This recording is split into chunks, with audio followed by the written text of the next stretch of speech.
बोलिए भक्तवत्सल भगवान की जय। राजा परीक्षित जी महाराज से यहाँ श्री शुक्राचार्य जी महाराज सप्तम स्कंद में श्री प्रहलाद जी का पावन प्रसंग सुनाए।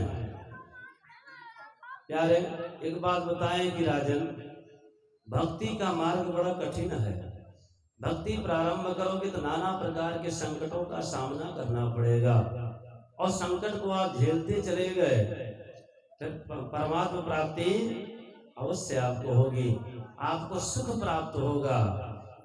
तो संकट आ जाए, जीवन में परेशानी आ जाए तो भक्ति को कभी छोड़ना नहीं चाहिए।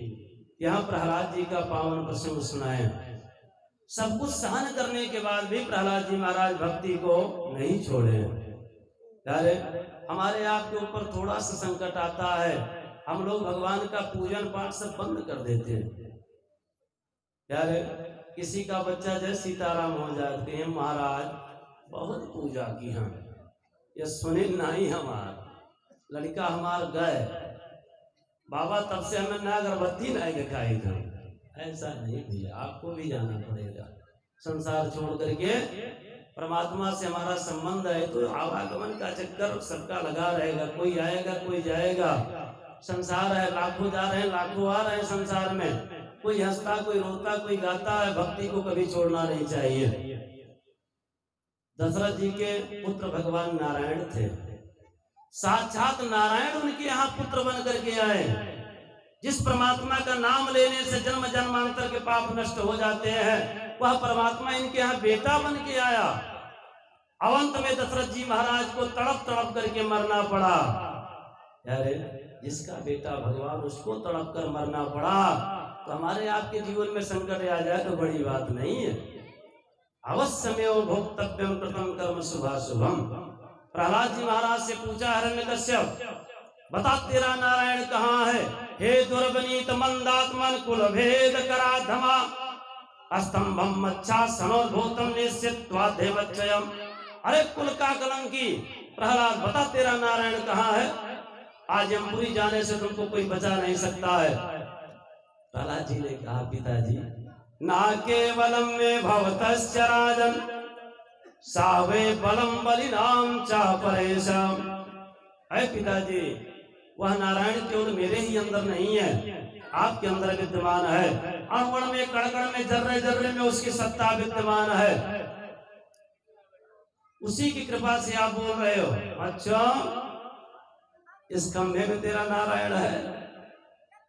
प्रहलाद जी महाराज को शंका हुआ तो भगवान शंका को दूर किए। चींटी का वेश बनाकर चढ़ गए, खंभे पर उतर गए। प्रहलाद जी का विश्वास और पक्का हो गया।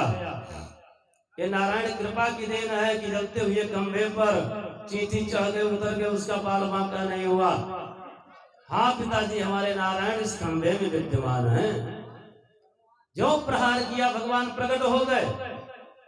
विश्वासो फलदायका। अगर विश्वास नहीं है तो आपका किया कराया सब व्यर्थ हो जाएगा। मैं अपने कथा में कहानी सुनाता हूँ। एक भगत जो है पंडित जी के पास गया और कहा, महाराज कोई ऐसा देवता बताओ जो बहुत जल्दी प्रकट होकर दर्शन दे दे। पंडित जी ने कहा, भैया गणेश जी का मूर्ति लाओ। भैया भादों भर पूजा करा, भगवान गणेश प्रकट हो जाएंगे। भादों महीना में लाया गणेश भगवान का मूर्ति और घर में लगाकर पूजा प्रारंभ किया। एक महीना अगरबत्ती दिखाया और भगवान गणेश टस से मस नहीं हुए। कहा बिल्कुल गड़बड़ देवता, एक महीना पूजा किया, दर्शन तो दूर, फोटो नहीं हिला इनका। पहुंचा पंडित जी के पास, महाराज बहुत गलत देवता बता दिया, कोई दूसरा देवता बताओ जो बहुत जल्दी दर्शन दे। पंडित जी ने कहा, भैया भादों बीता कुआर लग गए, माता भगवती का फोटो लाओ और उनका पूजा करो, गणेश जी को साइड में करो और 9 दिन पूजा करो, माता भगवती दर्शन देंगी। भगत गया बाजार, वहां से फोटो लाया माता भगवती का, गणेश जी का फोटो साइड में लगाया, उस स्थान पर माता भगवती का फोटो। पहले दिन अगरबत्ती दिखाया, भगवान गणेश के सामने अगरबत्ती लगा दिया और धुआं जा रहा था भगवान गणेश के तरफ। कहा वाह गणेश जी, दर्शन देने में सबसे पीछे और सुगंध लेने में सबसे आगे है। रुके रहो। रुई लिया और लकड़ी लिया, भगवान गणेश के नाक में ठूसने लगा। दर्शन नहीं तो सुगंध नहीं, नाक में ठूसने लगा। भगवान गणेश प्रकट हो गए। भक्तराज वरदान मांगो, क्या चाहते हो?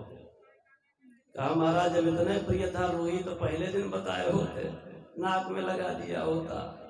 भगवान गणेश ने कहा कि तुम्हारे अंदर विश्वास हो गया कि मैं सुगंध लेता हूं, मैं भोग लगाता हूं, मैं खाता हूं, तुम्हारे अंदर विश्वास हो गया इसलिए मैं प्रकट हो गया। पूजा का मतलब विश्वास। अच्छा हम और आप भोग लगाते हैं तो कैसे पता भगवान खाए कि नहीं खाए? भाई तुलसी पत्ता लगाए, ठाकुर जी खाए कि नहीं खाए? क्या रे? जैसे फूल पर भंवरा बैठता है और फूल का सुगंध लेकर चला जाता है, रस लेकर जाता है, फूल के वजन में कमी नहीं होता है। अरे जितने वजन का फूल रहेगा उतने वजन का वह बना रहेगा। उसी अनुसार हमारे ठाकुर जी पाते हैं। भोग प्रसाद का स्वाद लिए ठाकुर जी भोग लगाए, वजन में कमी नहीं होगा। अरे हमारे भगवान पाते हैं। आप हमारे स्थान अयोध्या में जानकी घाट जाइए, जितना एक छोटे गांव में भोजन बनता होगा उतना हमारे ठाकुर जी का भोग लगता है मंदिर में।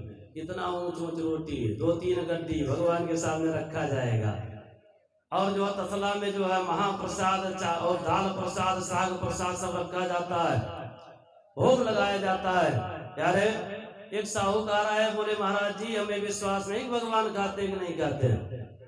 महाराज जी ने कहा हमारे ठाकुर जी पाते हैं। तो उसने कहा हमें विश्वास नहीं। भोजन को तौला गया और भोग लगाया गया। भोग लगने के बाद आधा घंटा बाद जब फाटक को खोला गया, पुनः भोजन को तौला गया तो 3 पाव भोजन कम हो गया था। रोटी उतनी, गिनती में उतना है, सब कुछ उतना है, लेकिन जो है कम हो गया। तो प्यारे ठाकुर जी हमारे पाते हैं। श्रद्धा भक्ति से खिलाइए, विश्वास के साथ पवाइए, ठाकुर जी अवश्य पाएंगे। बोलिए भक्तवत्सल भगवान की। हमारे भगवान प्रकट हुए और हिरण्यकश्यप का उद्धार किए। और उद्धार करने के बाद प्रहलाद को अपने सीने से लगाया। कहे प्रहलाद हमको आने में विलंब हो गया, बेटा क्षमा करना। भक्त भगवान से क्षमा मांगता है, लेकिन ये पहले भक्त ऐसे हैं प्रहलाद जी महाराज जिनसे हमारे भगवान क्षमा मांग रहे हैं, बेटा क्षमा कर दो। प्रहलाद जी से प्रहलाद जी ने कहा प्रभु मैं आपसे एक वरदान चाहता हूँ। क्या चाहते हो? हमारे पिताजी आपके भक्तों को सताए, संतों को सताए, वो नरक में न जाएं, वो आपके दिव्य धाम को चले जाएं।